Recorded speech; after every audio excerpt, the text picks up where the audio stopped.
Halo para pecinta catur Indonesia, kembali lagi di Tarigan Catur Channel.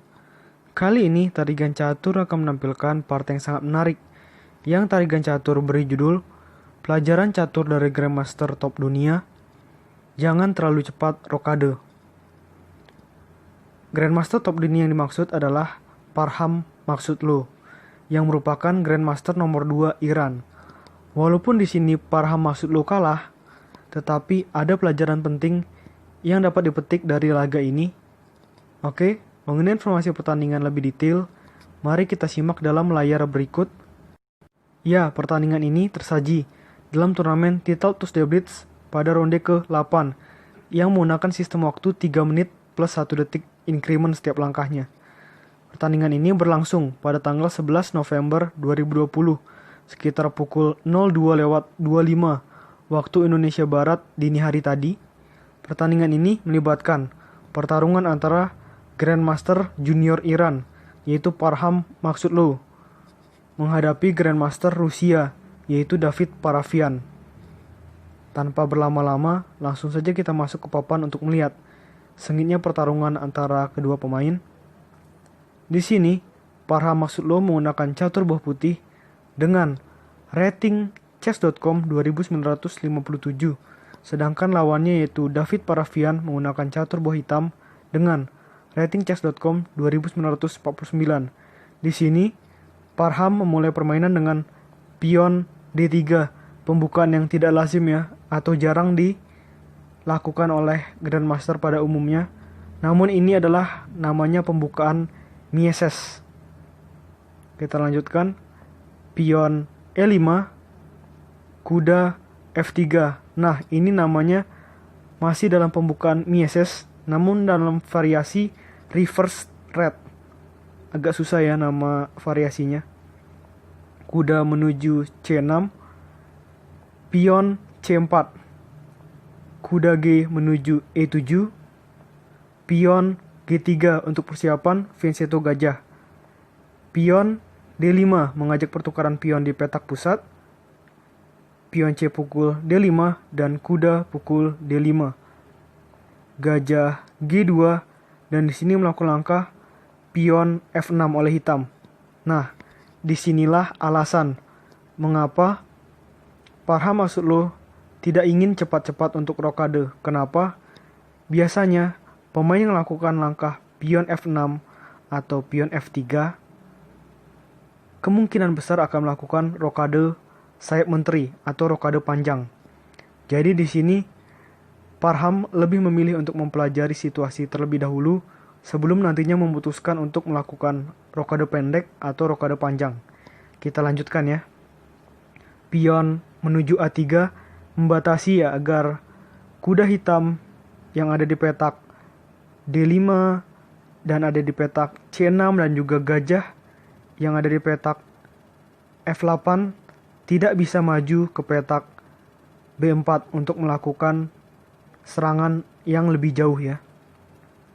Gajah menuju E6, pion B4, mungkin untuk persiapan fianchetto gajah di sisi yang lain ya. Menteri D7, gajah B2. Pion A5 di sini mengajak pertukaran pion, namun putih tidak menerima dengan melakukan langkah pion menuju B5 mengancam kuda hitam. Kuda hitam mundur ke A7 dan untuk memperkuat pion ini, maka putih melakukan langkah pion menuju A4. Pion C6, lagi-lagi hitam ingin mengganggu pion putih yang ada di daerah pertahanannya. Sehingga di sini apa respon putih? Dengan pion B pukul C6, gajah B4 skak. Ini adalah langkah selipan ya, melakukan tempo skak untuk membuat permainan lebih menarik tentu saja. Di sini putih membalas dengan kuda B menuju D2, kuda pukul pion di C6, dan benteng menuju C1. Ingin menguasai lajur C yang cukup kosong ya. Rokade pendek oleh hitam. Nah, mengetahui hitam melakukan rokade pendek, maka putih juga akhirnya melakukan rokade pendek. Di sini mengapa melakukan rokade pendek oleh hitam?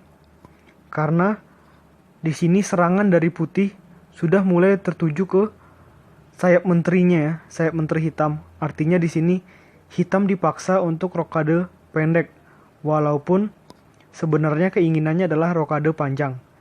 Oleh karena itu, setelah lawan melakukan rokade pendek, maka Parham Maksudlo juga melakukan rokade pendek. Tujuannya adalah jelas ya, agar bisa bermain dengan bagus di middle game. Karena kalau permainan rokade pendek versus rokade panjang, itu biasanya yang meraih kemenangan adalah lebih dari faktor keberuntungan siapa yang menghancurkan pertahanan sayap raja atau pertahanan sayap menteri masing-masing lawan ya. Kita lanjutkan. Benteng F menuju C8. Di sini hitam tak ingin membiarkan benteng putih mendominasi lajur C sendirian ya. Kuda C4, menteri D8. Kuda F menuju D2, benteng A menuju B8, pion E3. Tujuannya jelas ya, agar kuda hitam tak dapat merangsek ke petak D4 yang sebenarnya merupakan petak yang cukup strategis untuk ditempati oleh hitam andaikan tak ada pion. Pion A pukul B5 dan benteng pukul pion di B5. Kuda E4, benteng kembali ke posisinya yaitu di petak B8. Menteri menuju A4, mencoba untuk memantau kuda hitam ini, walaupun kuda hitam ini masih dilindungi oleh benteng hitam ya. Menteri menuju E7, gajah A1 memundurkan gajah putih ke petak yang lebih strategis agar nantinya tidak terkena kombinasi oleh benteng hitam yang sewaktu-waktu siap untuk memakan gajah putih apabila masih di petak B2. Dan juga gajah putih masih ingin memantau petak diagonal A1 hingga H8 ya. Kita lanjutkan. Pion menuju H5, pion H4. Langkah yang sangat bagus agar pion hitam yang ada di lajur H tidak bisa maju lagi untuk membahayakan pertahanan putih ya. Raja menuju H8, gajah F3, gajah G4 mengajak pertukaran gajah di sini oleh hitam. Bagaimana respon putih? Dengan gajah pukul gajah di G4 dan pion H pukul gajah di G4. Kuda C menuju D6. Ini langkah yang sangat bagus ya. Memang ini terlihat aneh, tapi ini merupakan langkah bagus karena nantinya di dua langkah ke depan ada aksi saling tukar-menukar buah. Bagaimana aksi tukar-menukarnya? Dengan gajah pukul kuda di D6. Di sini putih tidak melakukan langkah kuda pukul gajah, tetapi dengan benteng putih pukul kuda yang cukup gratis ya, yang ada di petak C6. Di sini membuat permainan menjadi lebih seru karena semakin mendekati babak akhir. Gajah menuju B4, benteng F menuju C1, menumpuk kedua benteng di lajur C. Bagaimana respon dari hitam di sini? Hitam juga tidak mau kalah dengan melakukan langkah menteri menuju E8, mengancam benteng putih sebanyak 2 kali juga. Apa balasan dari hitam di sini, atau maksudnya dari putih di sini, dengan melakukan langkah benteng pukul benteng di C8. Di sini walaupun menteri putih terlihat kosong ya, tidak ada yang mengawal, namun menteri hitam tak dapat memakan menteri putih karena sedang memberikan perlindungan atau terkena pin bahkan ya dari benteng putih karena sedang melindungi rajanya. Oleh karena itu, benteng hitam pukul benteng putih pukul benteng hitam. Lagi-lagi sama seperti tadi, menteri hitam tak dapat memukul menteri putih karena sedang terkena pin, sedang melindungi raja hitamnya ya. Otomatis di sini menteri hitam pukul benteng putih dan menteri putih mundur ke petak D1. Ini seru, sudah memasuki babak akhir. Namun di sini keuntungan dari hitam adalah memiliki pion yang ada di petak A5 dan juga pion tersebut akan sangat mudah untuk merangsek atau berubah menjadi menteri ya apabila nanti berhasil promosi. Menteri menuju D7, Raja H2, pion A4, Menteri C2, pion A3, 2 langkah lagi promosi oleh hitam. Namun kita lihat apakah berhasil atau tidak ya. Menteri menuju C4, gajah kembali ke posisinya yaitu di F8. Pion D4, pion E pukul D4, dan gajah pukul D4. Menteri menuju F5 mengancam kuda putih, dan di sini apabila kuda putih lepas juga cukup bahaya karena hitam bisa langsung misalkan ya kuda putih pindah ke petak C5, maka menteri hitam bisa ke posisi B1 dan akan sangat mudah untuk memajukan pion hitam menjadi promosi ya. Jadi di sini dalam situasi seperti ini, apapun respon putih sudah kalah karena hitam sudah mengerahkan semua perwiranya menuju pion hitam ke petak promosi. Menteri menuju D3, terpaksa ya untuk melindungi kuda putihnya, dan pion menuju A2.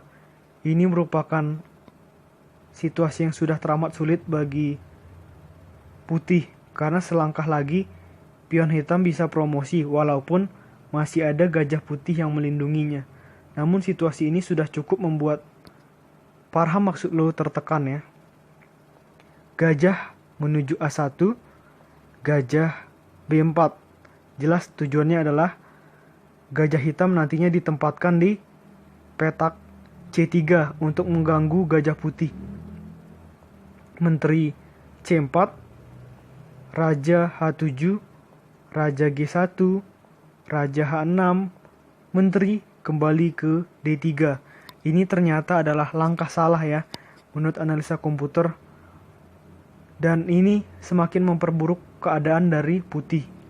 Karena di sini menurut analisa komputer ada langkah yang lebih baik, yaitu dengan melakukan langkah menteri menuju ke D4 dan juga di sini memberikan perlindungan ya terhadap gajah putih yang menempati petak A1 dan membuat petak diagonal A1 H8 milik putih jadi kuat. Dan apabila ini dilakukan, maka menurut analisa komputer lanjutannya akan seperti ini. Gajah E7, Menteri A4, Gajah B4, Menteri E8, Kuda C7, Menteri H8 skak, Menteri H7 menutup, Menteri pukul Menteri, Raja pukul Menteri, dan dalam situasi seperti ini jelas masih ada harapan bagi putih untuk terus memaksakan hasil remis dan kalau beruntung bisa memenangkan permainan. Ini situasi masih cukup bagus. Namun tadi Parham Maksudlo melakukan langkah yang salah ya. Menurut analisa komputer dengan melakukan langkah Menteri D3 dan wajar juga karena ini adalah permainan blitz dengan menggunakan sistem waktu 3 menit plus 1 detik setiap increment dan sudah memasuki langkah ke-41. Biasanya tinggal sisa 15 detik lagi ya dari masing-masing pemain. Jadi di sini hanya tinggal kecepatan pemikiran dan juga kecepatan memindahkan buah yang menjadi penentu untuk memenangkan permainan. Sehingga ini adalah Menteri B3 adalah langkah salah. Dan ini dimanfaatkan dengan sangat baik oleh hitam dengan melakukan langkah gajah menuju C3. Gajah putih pukul gajah hitam yang ada di petak C3. Kuda pukul C3, Menteri pukul kuda, Menteri pukul kuda. Dan di sini Raja pindah ke H2 untuk menghindari tempo skak. Namun ini sudah terlambat karena setelah Menteri hitam pindah ke B1 jelas apapun langkah putih selanjutnya tidak akan bisa untuk menahan pion hitam promosi menjadi menteri. Di sini putih masih mencoba melanjutkan permainan dengan pion menuju E4 dan setelah pion promosi berubah menjadi menteri oleh David Parafian. Di saat itu juga Parham Maksudlo memutuskan untuk menyerah karena memang sudah sangat sulit ya. Satu menteri versus dua menteri akan sangat menyusahkan bagi putih di sini. Oke, ini adalah pertandingan yang bagus dan pelajaran yang penting yang dapat dipetik dari laga ini adalah memantau situasi terlebih dahulu sebelum melakukan rokade pendek atau rokade panjang. Karena apabila permainan dilakukan dengan rokade panjang versus rokade pendek, itu adalah lebih dari sebuah keberuntungan saja untuk memenangkan permainan. Tergantung siapa yang lebih cepat untuk menghancurkan pertahanan sayap raja atau pertahanan sayap menteri dari lawan masing-masing. Oke, menurut Tarigan Catur video kali ini cukup. Nantikan video-video selanjutnya tetap di Tarigan Catur Channel.